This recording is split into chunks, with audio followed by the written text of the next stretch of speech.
The first anomalous readings were registered at 0412 local time. What initially appeared to be sensor malfunction quickly proved to be the most significant spatial event ever recorded on Earth. A pulse of radiation, non-ionizing, but strong enough to disrupt civilian GPS receivers, spread across a radius of 200 kilometers. Military early warning systems registered distortions in magnetic alignment, followed by unexplained atmospheric compression. All indicators converge on a single conclusion. The event was neither natural nor technological. It was something else entirely. 17 seconds after the first anomaly, satellites observed a depression in the cloud layer, as if the sky itself were being pulled inward. Infrared markers showed localized cooling, then heating, then complete signal loss.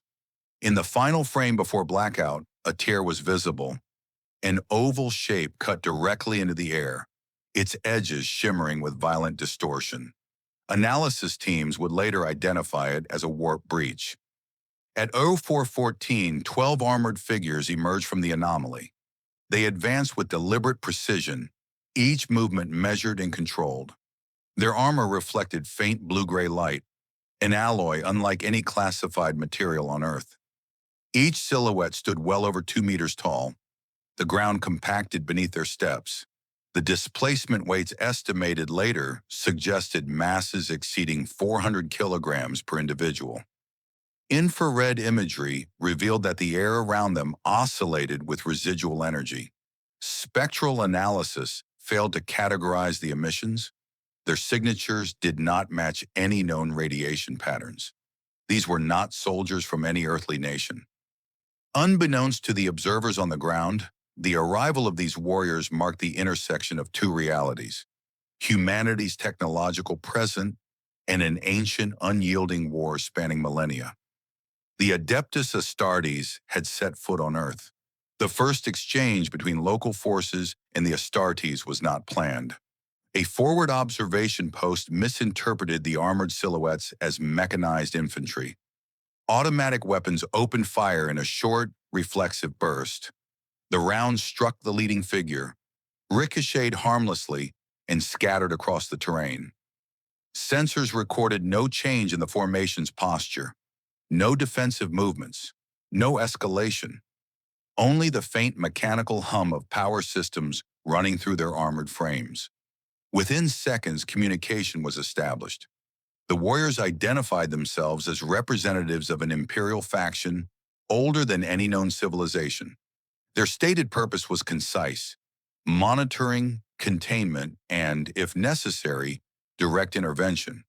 That necessity came sooner than expected. 13 hours after the first breach, a second anomaly appeared. Larger, unstable, marked by erratic energy discharge and violent atmospheric turbulence. Its event horizon pulsed with crimson light. Unlike the first breach, where the transition seemed controlled, this one resembled a wound tearing open under immense pressure. Through it emerged human figures, at least in shape. Their bodies bore signs of severe anatomical distortion. Some moved with irregular, convulsive twitches, others with exaggerated elasticity in their limbs. Their skin was cracked or fused with extraneous growths. Thermal imaging showed inconsistent patterns, as if internal temperatures fluctuated arbitrarily. Behind them came their champions, Astartes of a different kind. Taller, broader, armored in corrupted spiked plates marked with symbols unknown to Earth's databases. Their armor displayed movement not originating from mechanical components. At times, the metal seemed to ripple, as though stirred by an unseen presence within. These were Chaos Space Marines. With them arrived a wave of hostile entities, classified later as warp-born organisms. Their shapes defied anatomical structure, and their behavioral patterns resembled predatory pack dynamics fused with irrational aggression. The two groups, loyalist Astartes and traitor warbands, were not here for reconnaissance. Their arrival represented the forward edge of a conflict too vast for Earth to comprehend. Hostilities began within minutes. The first engagement occurred on the outskirts of an unpopulated industrial zone. Drone footage captured the initial clash. Modern infantry units deploying in defensive formation, supported by armored vehicles from both NATO and Russian stock, one of the few times in recorded history where joint command was executed so rapidly. Infantry anti-tank weapons were deployed first. Javelin missiles locked onto corrupted power armor. Cornet systems were fired in tandem. Loitering munitions circled overhead, seeking open targets. The Chaos Marines advanced undeterred. Explosions detonated across their armor, stripping surface plates but failing to halt momentum. One missile impacted directly against the chest of a traitor Astartes, engulfing him in flame. When the smoke cleared, he emerged intact, armor glowing red but functional. He lifted a weapon that resembled a bolter, though augmented by chaotic energies. The resulting blast disintegrated a defensive vehicle in a single shot. Engagement ranges collapsed quickly. Warp entities surged forward, overwhelming the first defensive line. Casualties were inflicted within seconds. Earth's forces had training, discipline, and modern firepower, but not the durability or raw lethality required for such an enemy. Air support was scrambled. A flight of ground attack aircraft approached, firing guided munitions and cluster payloads designed for armored concentrations. Before they could complete their run, anomalous turbulence disrupted flight paths. One aircraft lost all electronic systems simultaneously. Another suffered a structural failure, as if struck by an invisible force. Only 2 munitions reached their targets. Both detonations inflicted partial damage. Neither slowed the advance. The loyalist Astartes entered the battlefield at 05:21. Their arrival reversed the momentum in less than 2 minutes. Power-armored giants moved through the industrial complex with surgical precision. Their weapons, classified by analysts as mass-reactive kinetic projectors, tore through corrupted infantry. Their mobility, despite their size, surpassed human athletic limits. Each movement was efficient, optimized by decades or centuries of constant warfare. Modern forces provided supporting fire. FPV drones executed coordinated strikes, targeting exposed joints and damaged armor segments. Artillery units recalibrated to maximum spread to saturate the battlefield. Tactical coordination between Earth forces and the Astartes developed rapidly, despite no shared doctrine. For the first time, the advance of chaos slowed. But slowing was not stopping. At 0640, the third breach opened. This one did not release troops.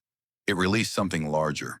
A warp entity, classified as a demon engine, manifested partially, its form shifting between mechanical structure and organic mass. It moved irregularly, unsupported by visible locomotion, and emitted vibrations that disrupted nearby sensors. Its presence destabilized the area, causing physical structures to warp or fracture. Conventional firepower achieved negligible results. Heat signatures around the entity dropped sharply. Nearby vegetation withered within seconds. The ground fractured as though under extreme localized pressure. The loyalist Astartes engaged immediately. They coordinated a flanking assault, supported by artillery fire and drone swarms. FPV drones were redirected, modified on-site with experimental warheads designed to exploit structural weaknesses. The battle lasted 27 minutes. During that time, casualty rates among Earth's conventional forces climbed sharply. Despite their efforts, the entity continued advancing, absorbing impacts that would have destroyed armored vehicles. Infrastructure collapsed in its wake. The turning point came when the Loyalist commander, identified only by armor markings, deployed an artifact-level device. The resulting detonation produced a localized gravitational distortion. Drone footage captured the moment the demon engine's form collapsed inward, drawn into itself, leaving behind a crater of vitrified soil. With the entity neutralized, remaining chaos forces reorganized for retreat, back toward the still open breach. The traitor Astartes provided covering fire, engaging the loyalists in a final exchange. These clashes pushed both groups beyond the capacity of human comprehension. Their movements too fast, their strikes too powerful, their resilience too abnormal. Earth forces held their defensive lines but could not meaningfully participate in the final confrontation. In the last 12 minutes of engagement, the Loyalists forced the traitors back through the breach. Warp energy destabilized around them, causing visible distortion in the air. Moments later, the rupture collapsed inward, pulling debris, bodies, and matter into a single point before disappearing. By R0803, the battlefield fell silent. The Loyalist Astartes remained only long enough to deliver a final assessment. Earth had been exposed to the warp. Its presence could not be reversed. Future breaches were not a possibility, they were an inevitability. Then, without ceremony, they re-entered the original spatial anomaly. It closed behind them, leaving no trace but a crater, a devastated industrial zone, and thousands of casualties. Earth's forces initiated recovery operations at once. Damage assessment reports indicated infrastructure loss across multiple sectors. Civilian areas were spared only due to early containment, but the psychological impact was universal. For the first time, humanity had witnessed a conflict beyond its comprehension, one fought by warriors who regarded Earth's modern militaries as supplemental assets rather than equal partners. 36 hours later, global intelligence agencies completed their preliminary report. Its conclusion was stark. Humanity was no longer alone, and the wars of gods and monsters had reached Earth. The event is now designated as the first contact incident. Military experts believe it was only a test, one probing strike among countless others in a war stretching across galaxies. The victory was real, it was hard fought, and it came at extraordinary cost. But it was temporary, because the warp does not forget. Chaos does not retreat forever. And the Astartes, those towering giants who fought and bled beside humanity, made one final truth unmistakably clear. The next breach will come, and Earth must be ready. Earth had been exposed to the warp. Its presence could not be reversed. Future breaches were not a possibility. They were an inevitability. Then, without ceremony, the loyalist Astartes re-entered the original spatial anomaly. It closed behind them, leaving no trace but a crater, a devastated industrial zone, and thousands of casualties. Recovery operations began immediately. Human forces, conventional armies, emergency services, civilian engineers mobilized to assess the damage. Communications networks had been disrupted, infrastructure compromised, and unexploded munitions littered the terrain. Psychological assessments indicated widespread trauma among surviving personnel and nearby civilian populations. This would not be classified simply as a battle. It was an event that would alter humanity's perception of war forever. For the first time, humanity witnessed a conflict beyond its comprehension, one fought by warriors who regarded modern militaries as supplemental assets rather than equals. Analysts began the arduous task of reconstructing the battle. Drones, satellite footage, and recovered instrumentation were pieced together to form an initial report. The loyalist Astartes intervention had been surgical, precise, and overwhelming. They neutralized the Chaos Space Marines with a combination of direct assault and coordinated support from Earth's weapon systems, but the human forces were left to absorb the consequences. Casualty reports listed hundreds of killed and wounded, while infrastructure losses were extensive. Even so, the battle had proven that, when properly integrated, human technology and the warlike precision of Astartes could combine into a force capable of containing the warp's influence, temporarily. Yet the analysts quickly noted something unsettling. Every weapon system that engaged the traitors, every FPV drone strike, every missile salvo was carefully anticipated and countered by the Chaos forces. This was no ordinary enemy. It was adaptive, strategic, and terrifyingly resilient. The breach had not merely been a battlefield, it had been a testing ground. Chaos had come to evaluate Earth's readiness, and in doing so, had exposed weaknesses across all layers of defense. Within the next 24 hours, reconnaissance drones detected residual warp signatures lingering over the breach site. These signals indicated unstable pockets of reality, where energy from another dimension bled into our own. Analysts warn that such zones could generate further anomalies, mutate local organisms, and even disrupt electronic systems. Local populations were evacuated in anticipation of secondary outbreaks.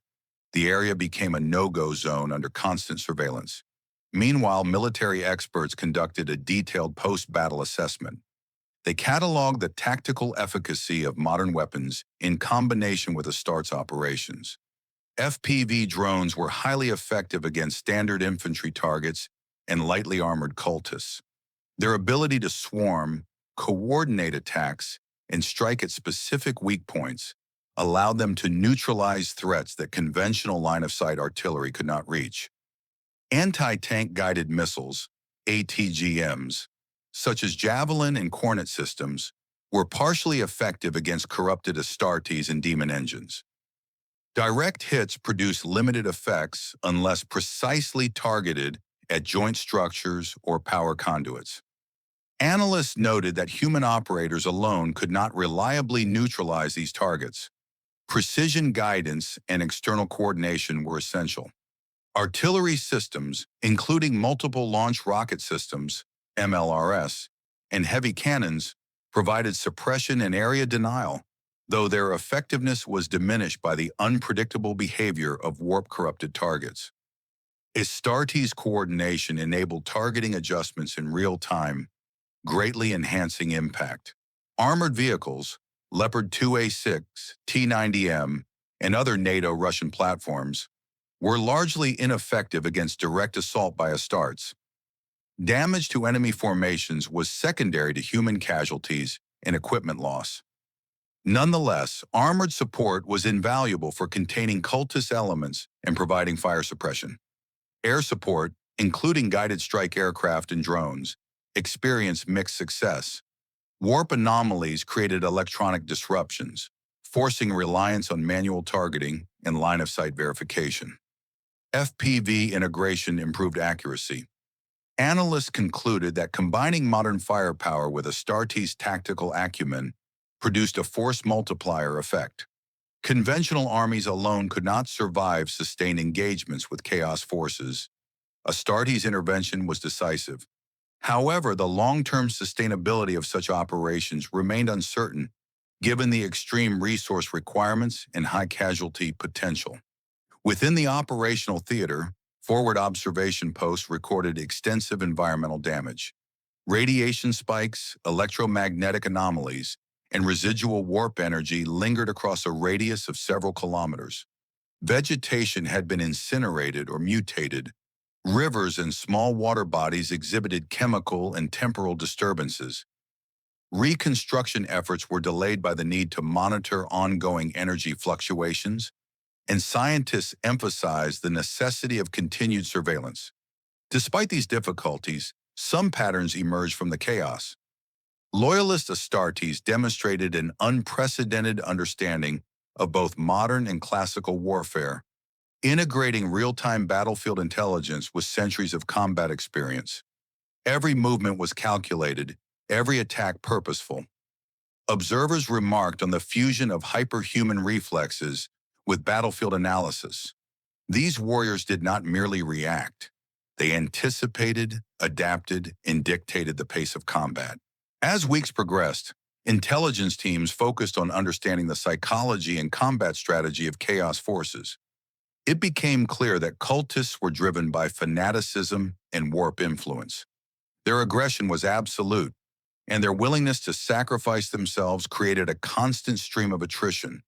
Demon engines and corrupted Astartes operated with independent strategic intent, suggesting that the warp itself provided guidance or coordination. This insight prompted a reevaluation of conventional doctrines. Victory required not only firepower, but integrated adaptive tactics incorporating human and Astartes elements. Furthermore, the post-battle analysis revealed insights into warp mechanics. Residual energy patterns suggested that chaos incursions could be predicted based on fluctuations in local spacetime, electromagnetic anomalies, and magnetic field distortions. This created the potential for early warning systems, though none could guarantee prevention of future breaches. Humanity's first engagement with the warp had produced data, but at a cost. Hundreds of lives lost, infrastructure devastated, and an enduring awareness that this war had only begun. By the end of the first month, military strategists implemented new protocols. FPV drones were upgraded for precision strike operations against both physical and warp-sensitive targets. Artillery units integrated Astartes tactical directives for improved effectiveness. Armored units adopted specialized shielding and reactive support systems. Reconnaissance and intelligence units increased sampling of environmental anomalies, enabling predictive models for potential breaches. Within these preparations, a sobering truth remained. Loyalist Astartes were finite in number, their interventions temporary, and their presence could not replace human capability. The need for integrated training, rapid deployment, and technological adaptation became a central focus. Humanity had survived, but only due to a confluence of alien precision, modern weapons, and sheer adaptability under duress. The psychological impact of the engagement was profound. Reports indicated that even elite soldiers, previously accustomed to modern warfare, experienced trauma and heightened stress responses when confronted with superhuman combatants and warp phenomena. Commanders emphasized the need for rigorous debriefing, mental resilience programs, and comprehensive documentation of battlefield events. Such measures were essential to prepare for inevitable future incursions. Meanwhile, analysis of the destroyed chaos elements provided a wealth of material. Corrupted armor plating, demonic alloys, and unknown energy matrices were recovered for study.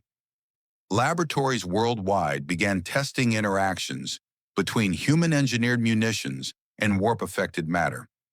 Initial results suggested that certain combinations of directed energy, kinetic impact, and precision targeting could destabilize corrupted constructs effectively.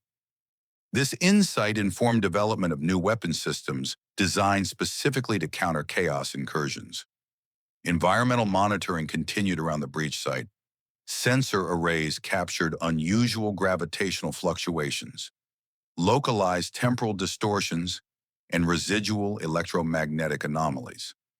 Civilian resettlement was delayed indefinitely, with no clear indication when the area could be considered safe. Military analysts noted that these lingering effects represented a persistent hazard, one that could catalyze further warp activity if ignored. Despite these challenges, Earth forces adapted rapidly.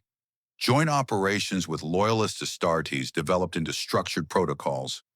FPV drone squadrons were integrated as reconnaissance and strike elements. Artillery and armored units operated under direct Astartes coordination.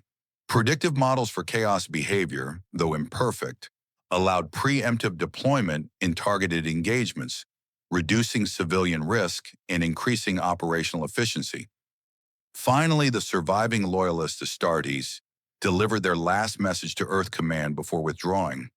Their assessment emphasized the inevitability of future breaches, the strategic necessity of human Astartes cooperation, and the critical importance of preparing humanity for a conflict extending beyond terrestrial comprehension.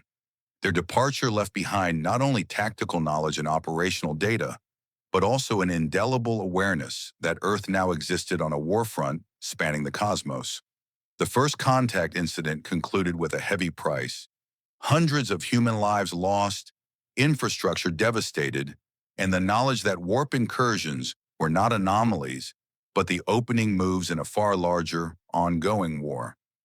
Yet it also demonstrated the potential of coordinated human Astartes operations, advanced modern weaponry, and adaptive strategy to achieve victory against incomprehensibly powerful adversaries. The victory was hard-earned, the consequences permanent, and the lesson undeniable. The warp does not forgive, chaos does not rest, and Earth's defenses must evolve continuously. Humanity had survived its first engagement, but the war had only begun. The next breach will come, and Earth must be ready.